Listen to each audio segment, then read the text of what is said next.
ନିଜର ସଂସ୍ଥାକୁ ମାନେ ଗୋଟେ କାହିଁକି ଆକ୍ଷେପ କରି କହୁଛି, ଆପଣଙ୍କ ସଂସ୍ଥା କାହିଁକି ଟେକୁଛି। କିନ୍ତୁ ମୋ କହିବା କଥା ହଉଛି ସଂଘ ଏମିତି ହେବା ଦରକାର, ସେ ଓଡିଶାର ସମସ୍ତ ରାଜ୍ୟର, ଆଜି ଦେଖନ୍ତୁ ଭୁବନେଶ୍ୱର ହଉଛି, ଆମ ଜଗତସିଂହପୁରରେ ବି ହଉଛି।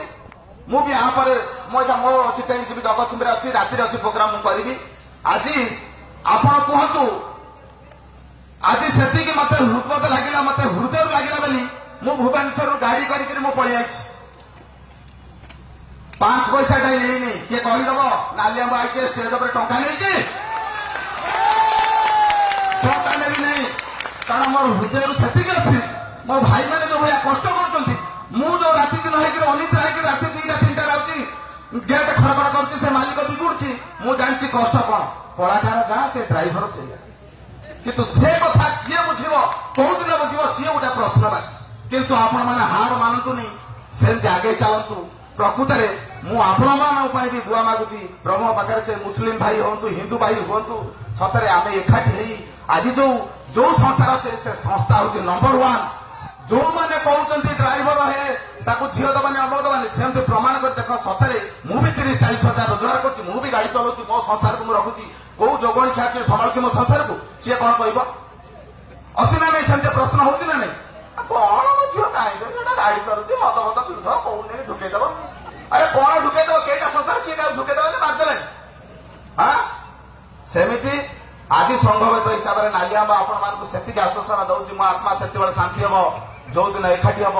ଆଉ ଗୋଟେ କଥା ମୋ ଭିତରେ ରହିଯାଇଛି, ଯେମିତି ଆମର ଆମ୍ବୁଲାନ୍ସର ଯେମିତି ଗୋଟେ ନମ୍ବର ଅଛି, ସମସ୍ତଙ୍କର ନମ୍ବର ଅଛି, ଟୁଙ୍କିନି ଗଲା ଫଟକିନି ପଳେଇ ଯାଉଛି।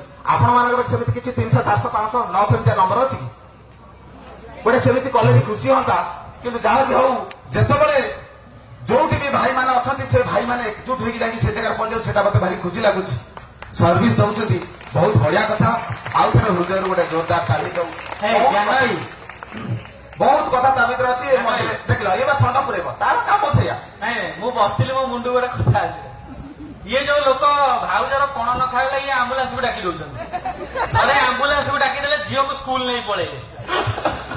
ମାନେ ୟାକୁ ପୁଣି ଡ୍ରାଇଭର ମାସଙ୍କ ତରଫରୁ ଗୋଟେ ନମ୍ବର ଦିଆଯିବ, ତମେ ତ ଇସ୍ ପୁଣି ହେଲେ ସମସ୍ତଙ୍କୁ ଫୋନ କରି ଡାକିଦବ। ଥରେ ପୋଲିସ ବାଲାଙ୍କୁ ଫୋନ କରିଦେଲେ, କହିଲେ ଆଜ୍ଞା ଗୋଟେ ଚୋରି ହେଇକି ଆସନ୍ତୁ। ସିଏ ଆସି ପହଞ୍ଚିଲା ବେଳକୁ ତାଙ୍କ ଗାଡିରେ ଯାଇ ନିଜେ ବସି ପଡ଼ିଲେ, କହିଲେ ମତେ ଟିକେ ହସ୍ପିଟାଲ ପାଖରେ ଛାଡିଦିଅ। ମାନେ ଇଏ ନାଲିଆମ୍ବ, ଆଙ୍କ ଗୁଣ ହଉଛି ସେଇଆ। ମୁଁ ସେଇ କଥା କହୁଥିଲି, ଆକୁ କେହି ନମ୍ବର ଦବନି, ଯିଏ ନମ୍ବର ଦେଲା ସିଏ ମଲା। ଆଚ୍ଛା, ଯାଉ ମୋ ଭାଇ ଟିକେ ରହ। କହୁଥିଲେ ଯେ 2 ଭାଇଙ୍କର ଗୋଟେ ପ୍ରୋଗ୍ରାମ ହବ।